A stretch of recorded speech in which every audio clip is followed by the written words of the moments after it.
तीन दिन का जनता जवाब मांग रही है। हमारे साथ एक और एमएलए जुड़ चुके हैं और ये राजौरी हेडक्वार्टर के एमएलए हैं। इन्हीं से बात करते हैं। 3 दिन लड़ाइयां चलती रही। सभी लोग ये कह रहे हैं कि इन एमएलएज को हमने जिता के भेजा, लेकिन ये वहां लड़ते रहे और 3 दिन कोई बात नहीं हुई। काफी बड़े मुद्दे जो है वो डिस्कस होने थे। आखिरी के 3 दिन काफी क्रूशियल भी होते हैं, ये आप सब जानते हैं। कुछ रेजोल्यूशंस थे, कुछ प्राइवेट जो बिल भी होने थे, उन पे भी बात होनी थी। तो काफी सारी चीजें थी। इन सब चीजों पे बात करने के लिए मेरे साथ जुड़ चुके हैं इफ्तिकार अहमद सर। इफ्तिकार सर, पहले तो आपका बहुत बहुत शुक्रिया, और आपको राजौरी डे जो है आज आप राजौरी में सेलिब्रेट भी किया गया। लेकिन सर क्या कहेंगे, बहुत बड़ा मैं कहूंगा एक ऐसा मोमेंट रहा असेंबली में और सब लोग नाराज हैं, जनता नाराज है। जनता कह रही है कि भाई ये WWE चैंपियनशिप का अखाड़ा बन चुका है। क्या ये सच है या नहीं? देखिए, असेंबली जो होता है, लोग बड़ी उम्मीद के साथ एमएलएज को असेंबली में भेजते हैं और वो असेंबली का ही मेंबर होता है, member of legislative assembly. MLA की फुल फॉर्म यही है।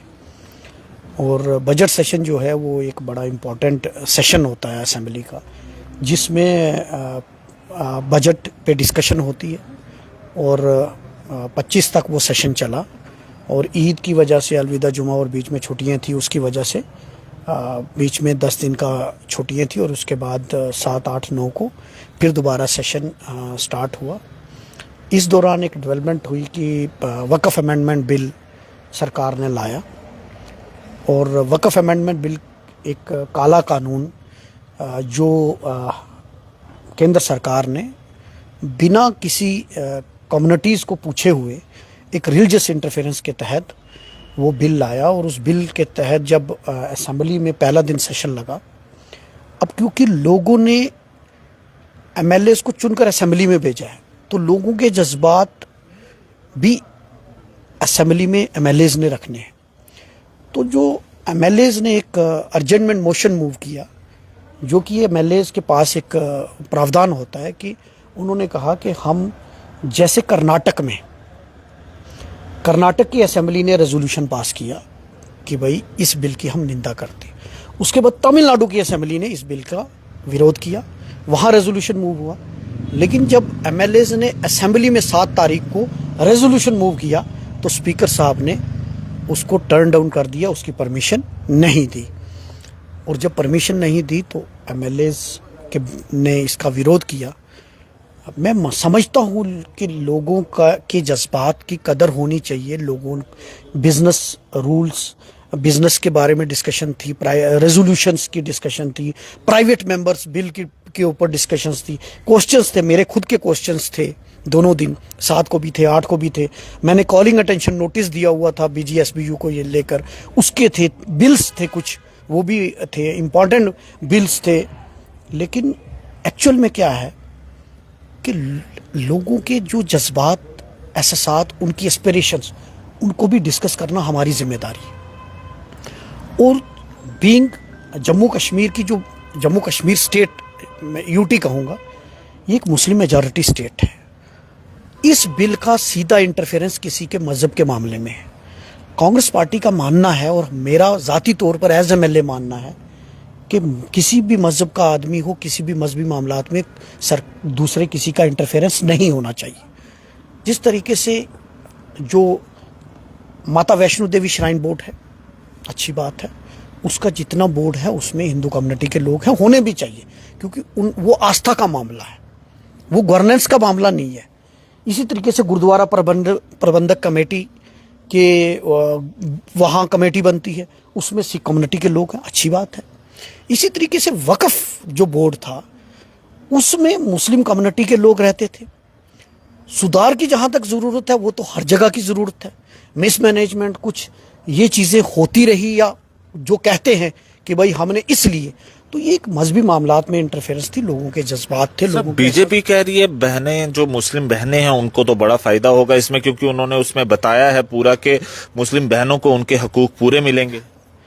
प्रमोद जी, वो पार्टी जिसका लोकसभा में एक सांसद नहीं मुस्लिम कम्युनिटी से, लगभग 18% पॉपुलेशन है पूरे हिंदुस्तान में मुस्लिम्स की, और 30 करोड़ से ऊपर होंगे। 30 करोड़ में एक भी उनको काबिल इंसान नहीं दिखता जिसको वो लोकसभा में भेज सके। 15 से ज्यादा 20 स्टेटों में उनकी सरकार है, राज्य सरकारें हैं, उसमें एक भी विधायक मुस्लिम नहीं, एक भी मंत्री मुस्लिम नहीं। बल्किस बानो का जब बलात्कार और मर्डर हुआ, उसके आरोपी जब जेल से छूटे गए तो भाजपा के कार्यकर्ताओं ने उनको फूल मालाएं पहनाई। प्रधानमंत्री मोदी साहब जब 2024 में राजस्थान के अंदर उन्होंने चुनावी सभा की, उन्होंने कहा अगर कांग्रेस जीत गई हमारे बहू बेटियों के मंगलसूत्र मुस्लिम ले जाएंगे। आज 1 साल से हो गया, बड़ी सारी स्टेटों में, हिमाचल में हमारी सरकार है, सभी सुरक्षित है। तो जिनकी मानसिकता ये हो, वो ये दावा करते हैं कि हम मुसलमानों के हमदर्द हैं, हम गरीब मुसलमानों और महिलाओं के लिए हमदर्द हैं। पहले उस बल्किस बानो को इंसाफ दे देते। अमित शाह जी कह रहे हैं कि कांग्रेस गुमराह कर रही है लोगों को इस चीज पे। हम गुमराह कर रहे हैं, आप हमदर्दी करते ना, आप हमदर्दी करते, आप सैयद शाहनवाज और मुख्तार अब्बास नकवी को मंत्री रखते। क्या पूरे देश में, मैं आपसे पूछना चाहता हूं, क्या पूरे देश में आज इंडिया अलायंस की सरकार हमारी स्टेट में है, डिप्टी चीफ मिनिस्टर किस कम्युनिटी का है? मेजॉरिटी है ना। कितने मंत्री हिंदू कम्युनिटी से है? बात हिंदू मुस्लिम की नहीं है, बात रिप्रेजेंटेशन की है। जब आपने एजेंडा रखा है कि हमने टिकट नहीं देनी आपकी किसी भी सरकार में, ये कितना दुर्भाग्यपूर्ण है। सर एमपी तो गुलाम अली खटाना एक राज्यसभा में, मात्र एक, वो भी आपको पता है किन परिस्थितियों में 370, क्या पूरे 30 करोड़ में से एक गुलाम अली खटाना की रिप्रेजेंटेशन से क्या सारी रिप्रेजेंटेशन हो जाएगी? वो भी नॉमिनेटेड है। आप मुझे बताइए मंत्री कहां है? मंत्रालय में रिप्रेजेंटेशन होती है ना, एससी कितने हैं, एसटी कितने हैं, ओबीसी कितने हैं, सिख कम्युनिटी के कितने हैं। तो मैं कहूंगा कि वो पार्टी जिसने हमेशा से धर्म की राजनीति की, आज वो कहते हैं कि हम मुसलमानों के हमदर्द हैं। अगर आप मुसलमानों के हमदर्द हैं तो आप उनको इंपावर करते, पॉलिटिकल इंपावर करते। इसलिए ये जो बिल है काला कानून है, अंग्रेजों ने भी लाए थे और अंग्रेजों के खिलाफ भी कांग्रेस ने लड़ाई लड़ी थी। और इस बिल की हम मजम्मत करते हैं, हम इसका विरोध करते हैं। हमारा ये मानना है, कांग्रेस पार्टी का ये मानना है कि मजहबी मामलात में कोई भी इंटरफेरेंस नहीं होना चाहिए। आपकी एक वीडियो वायरल हो रही थी, उसमें धक्का मुक्की देखने को मिली, किस बात को धक्का मुक्की थी? हम असेंबली में प्रोटेस्ट कर रहे थे, हम प्ले कार्ड लेकर असेंबली में एहतजाज करते थे कि वक्फ अमेंडमेंट बिल नॉट एक्सेप्टेबल।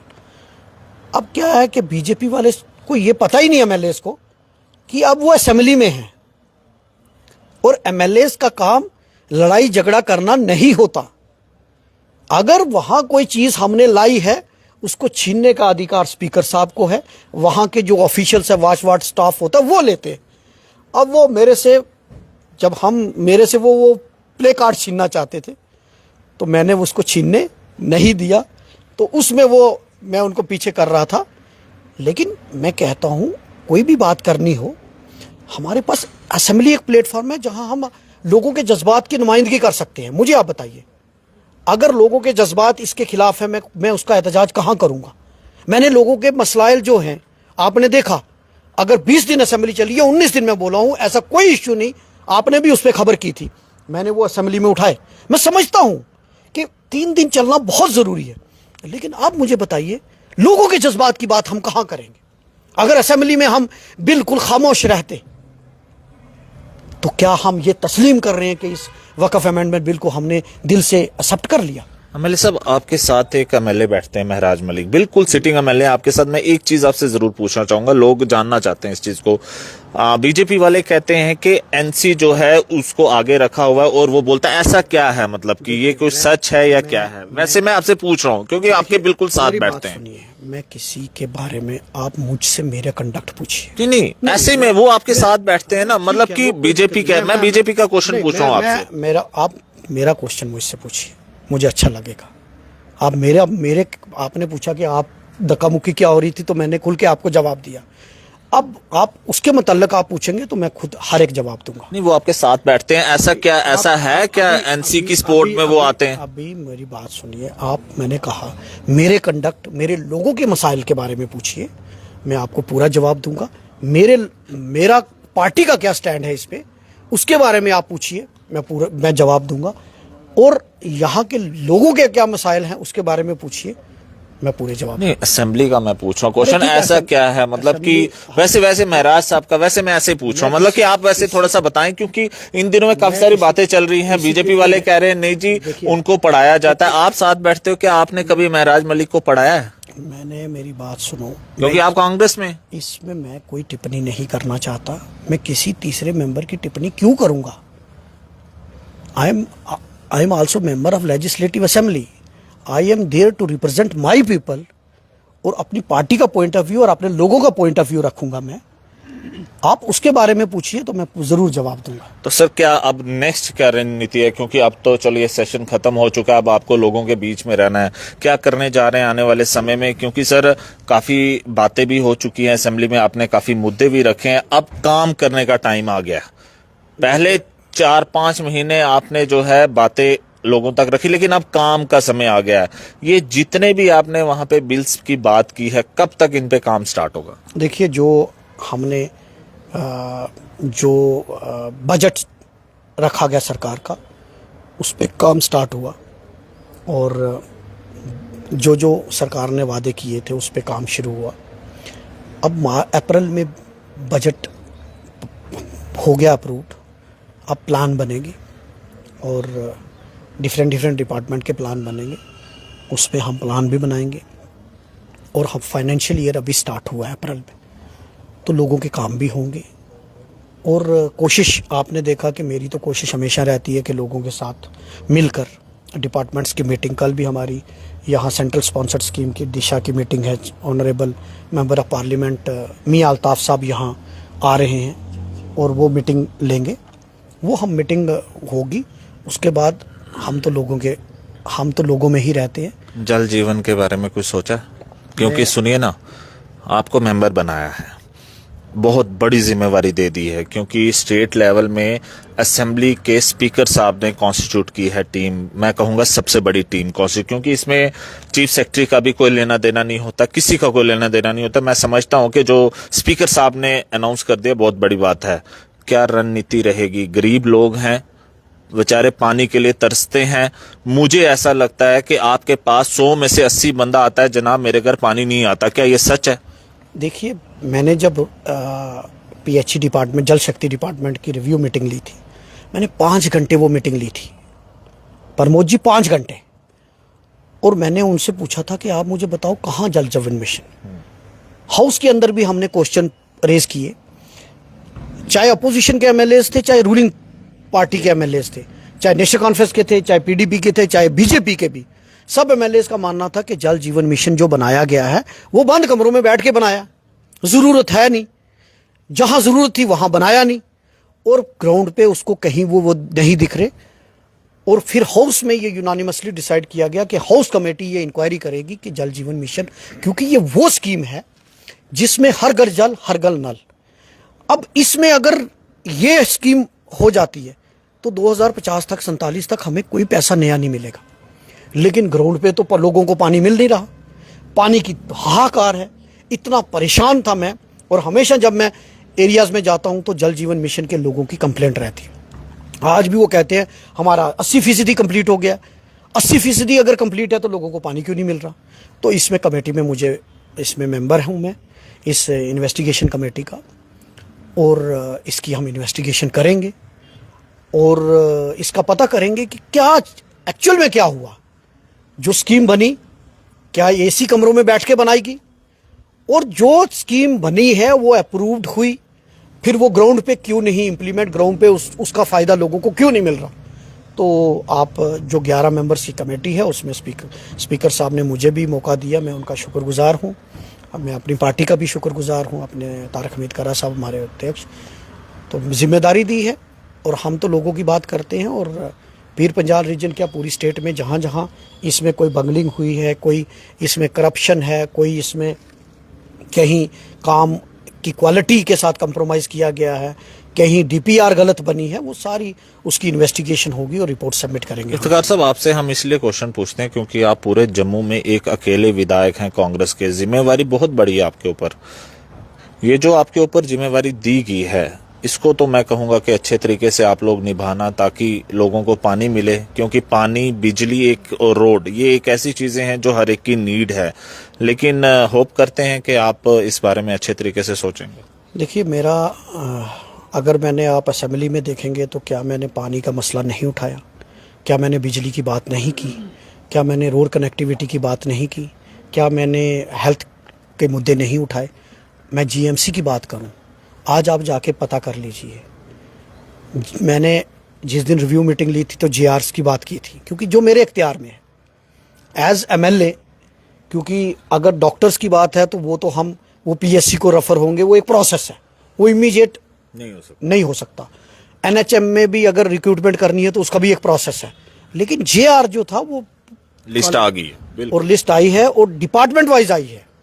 मैं डिपार्टमेंट में पूछ रहा था, पेडियाट्रिक डिपार्टमेंट में मैंने किसी से मैं बात कर रहा, मैं कहा जेआर आ गए हैं। गायनी में भी चले ना जाएं, वहां चले जाते हैं। देखिए, एक बात है, हमारे पास प्रमोद जी कुछ तो स्टार्ट किया, मतलब एक डॉक्टर बैठेगा तो सही, एटलीस्ट जो डिपार्टमेंट पूरे के पूरे खाली थे वहां डॉक्टर्स हमने भेजे हैं। अब मॉनिटरिंग करनी हमारा काम है, और एटलीस्ट मैं चाहता हूं कि जेआर जो है जूनियर डॉक्टर, वो भी डॉक्टर होता है, एमबीबीएस करके आता है, वो तो एटलीस्ट डिपार्टमेंट में हो, ताकि वो अगर छोटे काम करेंगे, जैसे मतलब जिस तरीके से उनका जो काम है वो करेंगे, तो स्पेशलिस्ट जो हैं, जो स्पेशलिस्ट है, वो उनकी हेल्प, वो असिस्ट करके डिपार्टमेंट को सुधारने की कोशिश करेंगे। कल मीटिंग जो एमपी साहब ले रहे हैं, आप सभी एमएलएस भी आ रहे हैं, उस मीटिंग में क्या रहेगा? वो सेंट्रल स्पॉन्सर्ड स्कीम्स के बारे में डिस्कशन होगी कि क्या उसका रिव्यू करेंगे। और मैं आपको बताऊं कि आपने कहा कि काम PMGSY, जब इसका मैं एमएलए बना तो 4th फेज स्टार्ट हुआ था। मैंने 5-6 बार रिव्यू मीटिंग ली सिर्फ PMGSY की, और आज 62 रोडें सिर्फ रजौरी कॉन्स्टिट्यूंसी की। कितनी? 62। तो मेरे लोगों को फायदा हुआ ना। तो मेरा काम ये है कि जो स्कीम्स है उसको ग्राउंड तक पहुंचाना। अगर 62 रोड्स रजौरी कॉन्स्टिट्यूंसी में सैंक्शन हुई है, और अलग अलग, मतलब पहले फेज में कुछ आ जाएंगी, कुछ सेकंड फेज में, वो लिस्ट मेरे पास आ गई है, प्रायोरिटी हमने भेजी है। तो जो अनकनेक्टेड एरियाज हैं, जो दूर दराज एरिया जहां रोड कनेक्टिविटी नहीं है, एटलीस्ट मेरे लोगों को फायदा होगा।